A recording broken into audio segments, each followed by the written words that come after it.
we turn our attention to the SEC, where you want to talk about pressure-packed expectations. We keep saying 2025 is the season. 2025 is the season. Don't worry about those results because we're loading up. We're going into the portal. This is when we're going to have everything click and hit at the right time. Auburn head coach Hugh Freeze is out here at press availability.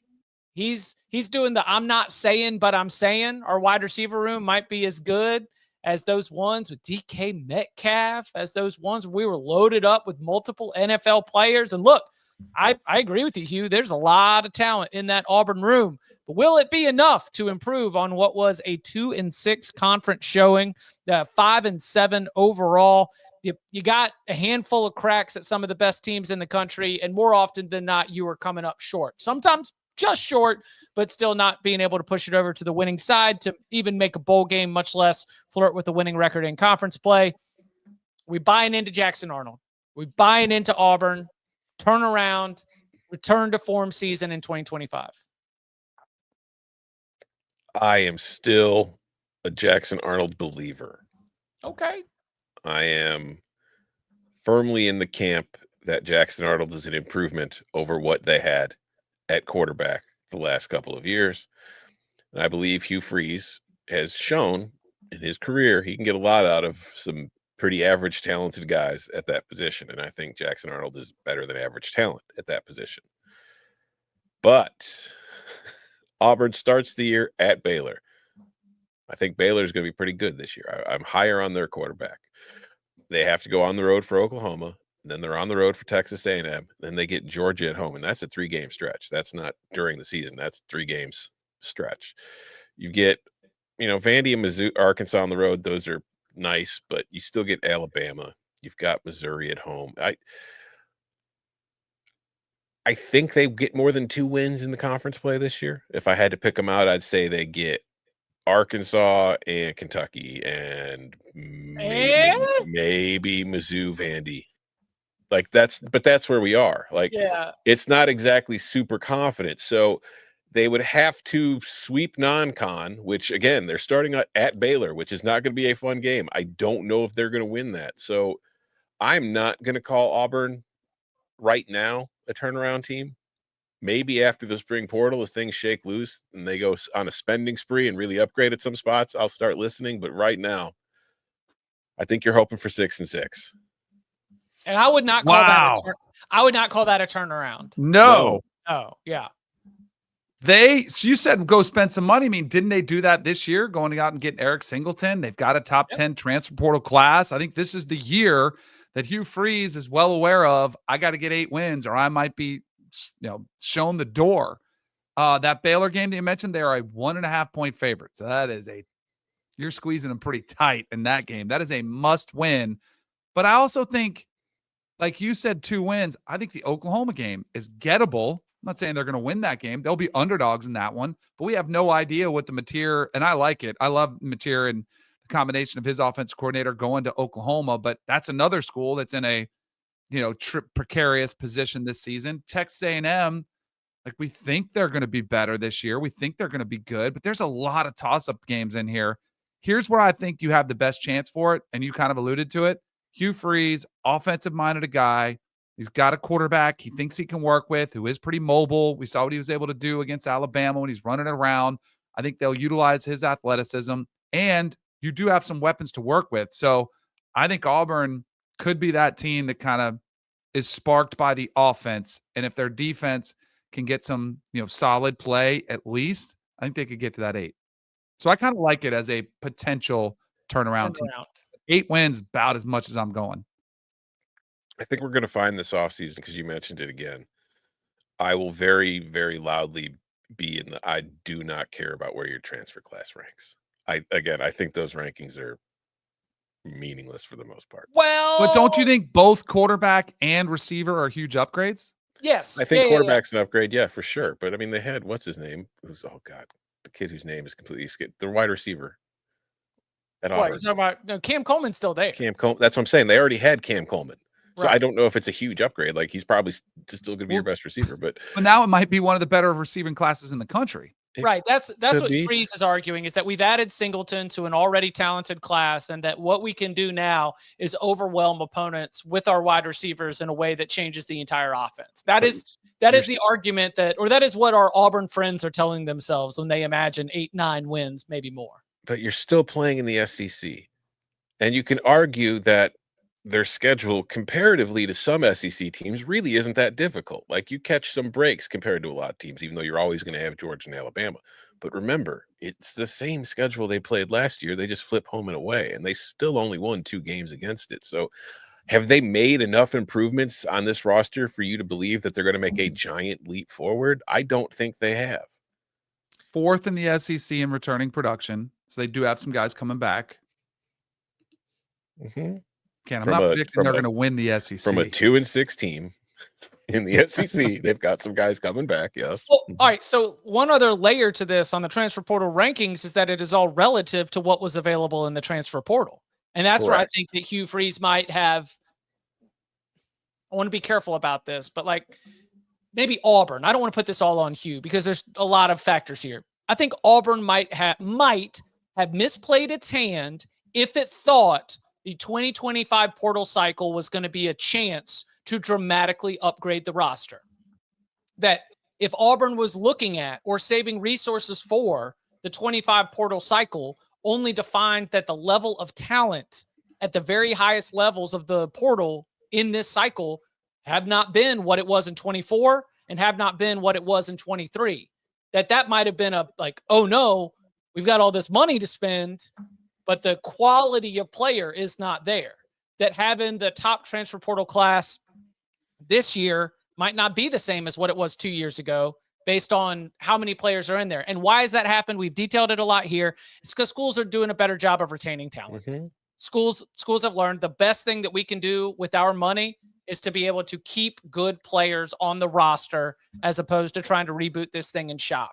So it is possible that the whole, we're ready to load up and go for it in the 25 cycle doesn't work. Now, to Danny's point, when the portal opens in 2 weeks, if all of a sudden they start shaking the trees all across the Southeast, these players start falling down and they all start landing at Auburn, well then, hey, you've got a chance to change this narrative a little bit. But then let's remember who most of the players who will be in the spring portal are. Guys who couldn't win their jobs at their current schools. Or aren't happy with money, their money, their situation. Yeah. Yeah, some, but most of the guys who become available in the spring will just be guys who couldn't win jobs. We'll see. All right. I don't suggest building your team through the spring portal. I'll just leave it at that. I would agree with that. The idea that you are going to be able to bring in a player who will change your win total in the spring portal does not seem likely. All right. What about the Kentucky Wildcats? Tom's favorite coach, Mark Stoops. Nobody was mad when Mark Stoops was making $10 million. Nobody was mad. Nobody was mad. 1-7 in conference play. People might have been mad. I think some people were mad. 1-7 in conference play, 4-8 overall. The schedule wasn't the toughest schedule in the SEC. And yet still you're drawing just one win against conference competition. Do we see? This is one where I struggle. Like, I threw it on there because the Kentucky program expectation is to be a bowl team. That is what Mark Stoops has established. What's the path forward for Kentucky to be able to get back in there?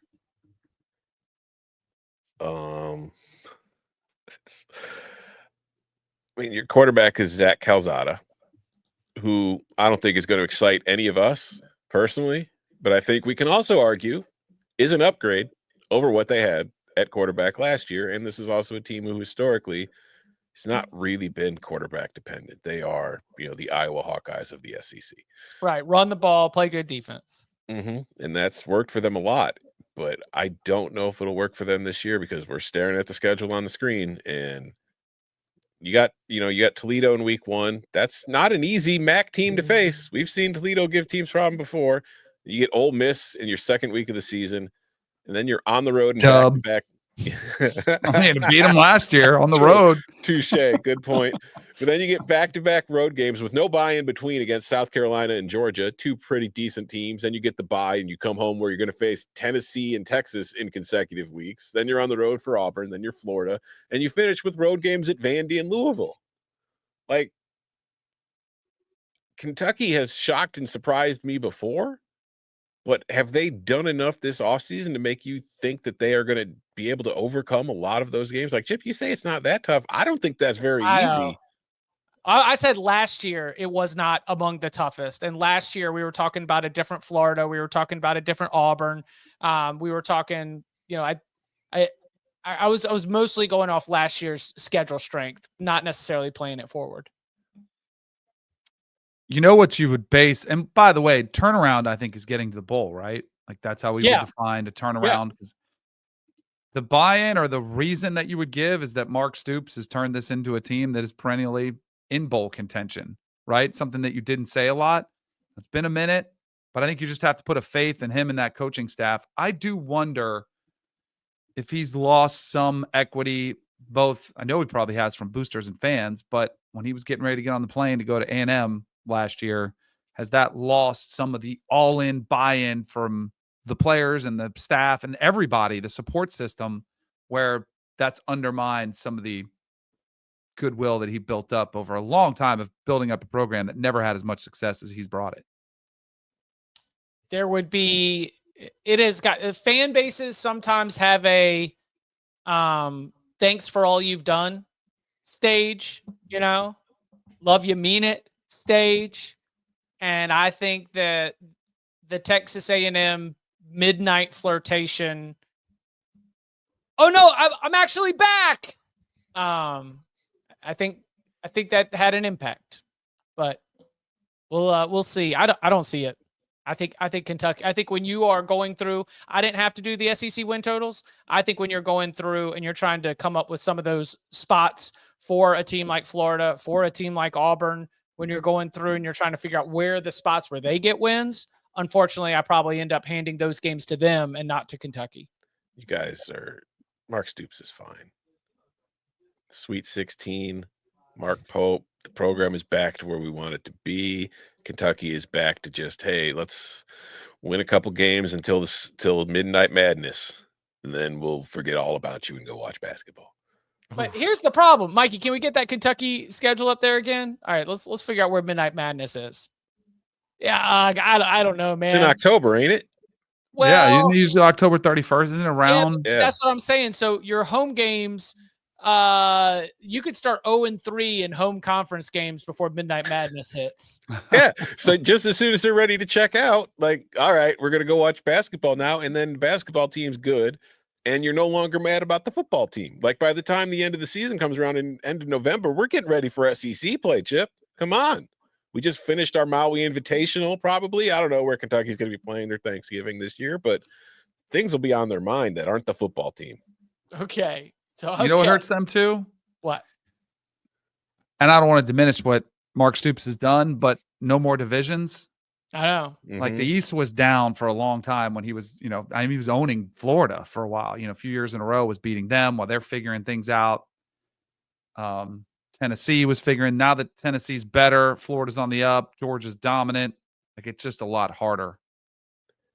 Although if Tulane wins a lot of games again, maybe Mark will be in some hot water. Yeah. Isn't that buyout? We've always talked about the buyout as like just prohibitive. Like it's just cost prohibitive. You can't make money's not real. Yeah. It's more about desire than dollars. I know. I did not include Mississippi State as a turnaround team. Yeah, I wouldn't either. Okay. Losing Van Buren kind of. And then Oklahoma was a bowl team last year, but to turn around would indicate I'm seeing a big jump, and I don't see a huge jump. I think they can have another, 7-8 win season, but I don't see Oklahoma this year jumping up into that 10-ish win territory. They have to get off to a very hot start. Like they have to beat Michigan because the back half of their schedule Like they start with Illinois State, Michigan, Temple, Auburn, Kent State. I would hope that you're 5-0 because then you get Texas, South Carolina, Ole Miss, Tennessee, Alabama, Mizzou, LSU. So it could be one of those things where they actually improve, but the back half of the year is so rough that the fans won't care because all they're going to remember is getting our heads caved in by these teams. Did we not? We didn't really discuss. Do we think this is a turnaround year for the SEC? Bud does. Yeah, Bud's because of the quarterbacks returning. Quarterback play was so bad last year. Right. They got upgrades. A lot of the schools we've talked about. Yeah. But Bud's always been a huge SEC homer. So no, yes.